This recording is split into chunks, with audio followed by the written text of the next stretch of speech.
Olá a todos os alunos e alunas. A partir deste momento, você começa a acompanhar a videoaula do seu componente curricular Sociologia.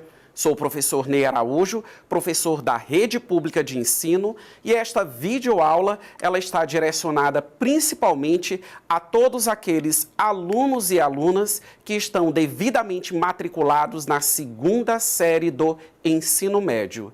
E você vai aprender ao longo desta videoaula a respeito dos modelos de democracia. Todos nós sabemos, ou pelo menos temos uma noção, que a democracia ela é uma forma de governo em que está alicerçada justamente na questão da participação popular. Todas as formas de governo, ressaltando que a democracia ela não é a única forma governamental. Ainda temos a monarquia, a oligarquia, a tirania, a aristocracia como formas de governo. Cada uma dessas formas possui um critério de legitimidade para fazer com que essa forma governamental ela seja aceita e possa, digamos assim, ser operacionalizada no que diz respeito a uma estrutura governamental. Como eu disse antes, qual a base da democracia? A base do regime democrático está justamente na participação popular. Isso implica dizer o quê? O povo tem que participar. Quando nós mencionamos modelos democráticos, nós estamos apenas verificando em diferentes estratégias como que o povo ele participa. Vocês vão começar a visualizar agora em tela a primeira forma de democracia que eu apresento a todos vocês. Acompanhem com bastante atenção a leitura. Democracia direta é a forma clássica de democracia exercida pelos atenienses. Não havia eleições de representantes. Havia um corpo de cidadãos que legislava. Os cidadãos reuniam-se na ágora, um local público que abrigava as chamadas assembleias legislativas, onde eram criadas, debatidas e alteradas as leis atenienses. Cada cidadão podia participar diretamente emitindo as suas propostas legislativas e votando nas propostas de leis de outros cidadãos. Percebam só a nomenclatura, democracia direta. Nós não temos a figura de um representante, como foi lido. Nós não temos a figura de um intermediário. O próprio cidadão, ele está exercendo a função pública. O próprio cidadão está debatendo. É o próprio cidadão que elaborava as leis, aprovava essas leis. E vocês ouviram e puderam também visualizar na projeção das informações que eles se reuniam em um lugar que se chamava ágora. O que é que significa essa palavra? Vinda de lá da filosofia, praça pública.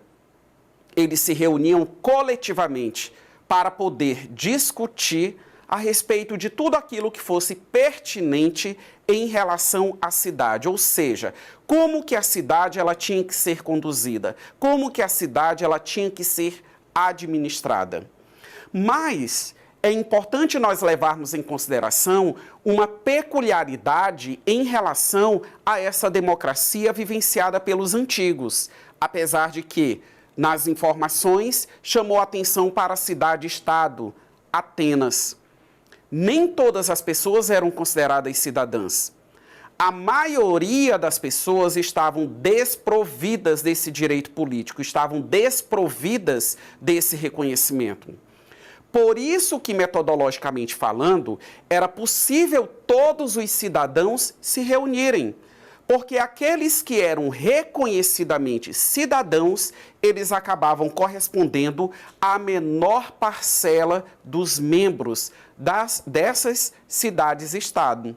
Então, volto a repetir, por isso que a metodologia dessa democracia direta, você tinha o povo, quer queira, quer não, participando, mas não o povo na sua integralidade, não o povo na sua totalidade. apenas uma parcela, por menor que fosse. Vamos visualizar mais uma forma de democracia? É a democracia representativa. E essa forma democrática, por exemplo, é aquilo que é vivenciado hoje no Brasil, já há um bom tempo. Acompanhem com bastante atenção.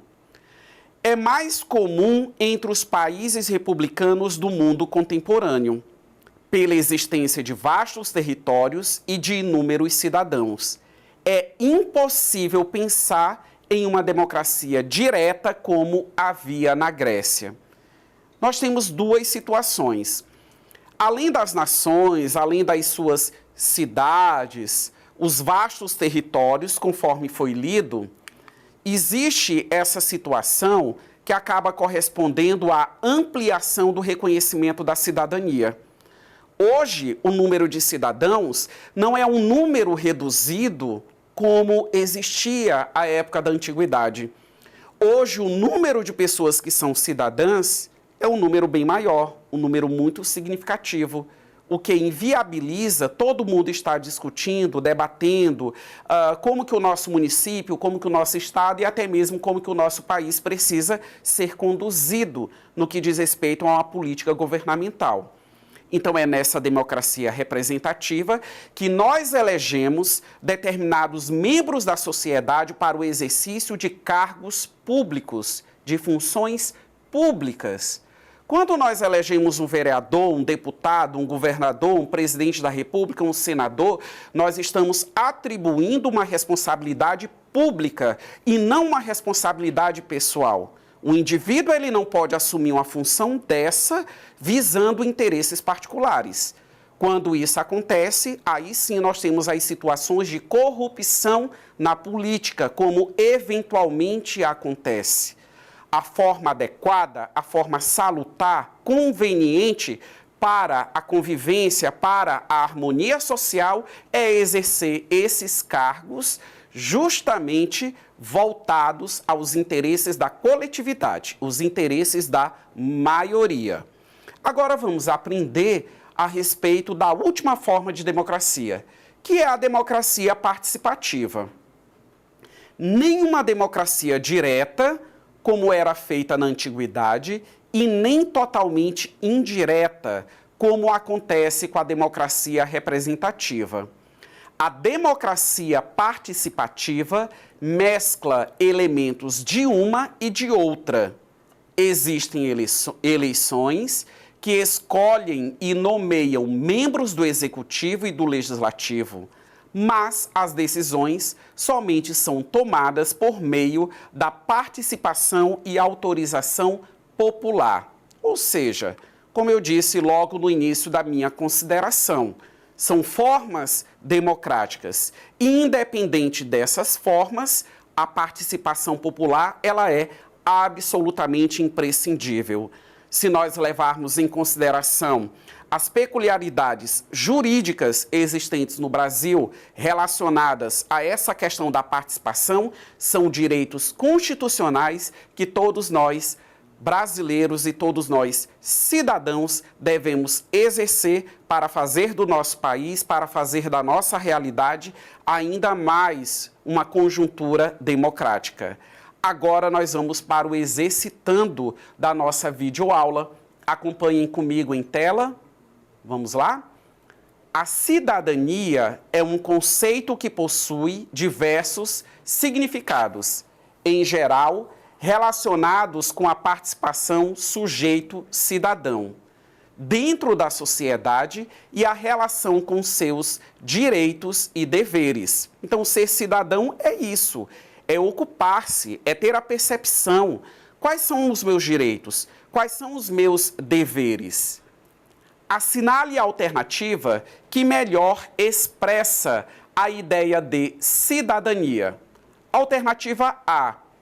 A maneira que o indivíduo encontra para responsabilizar o Estado por sua condição.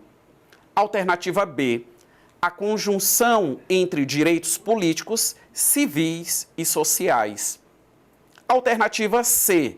O direito do cidadão de agir livremente na sociedade. E a alternativa D, uma perspectiva que toma o indivíduo como responsável apenas pela sua própria vida. Vamos visualizar?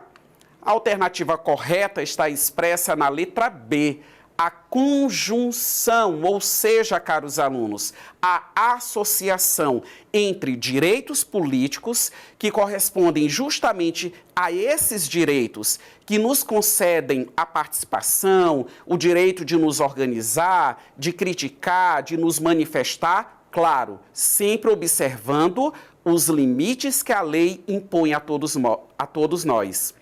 Os direitos civis, que eles são direitos que estão associados à nossa liberdade enquanto indivíduos, enquanto cidadão. O direito de ir e vir, o poder de poder opinar, o poder da liberdade religiosa, o poder da liberdade política, enfim, o poder que nós temos, a autonomia que nós temos de fazer as nossas escolhas, mas sempre levando em consideração o que a lei nos autoriza. E ainda a questão dos direitos sociais, que são aqueles direitos coletivos. Apesar das distintas necessidades que os indivíduos eles possam apresentar, mas muitas das vezes nós estamos usufruindo de direitos que são comuns. Então, por exemplo, quando você tem acesso à escola, a educação, ela é um direito social.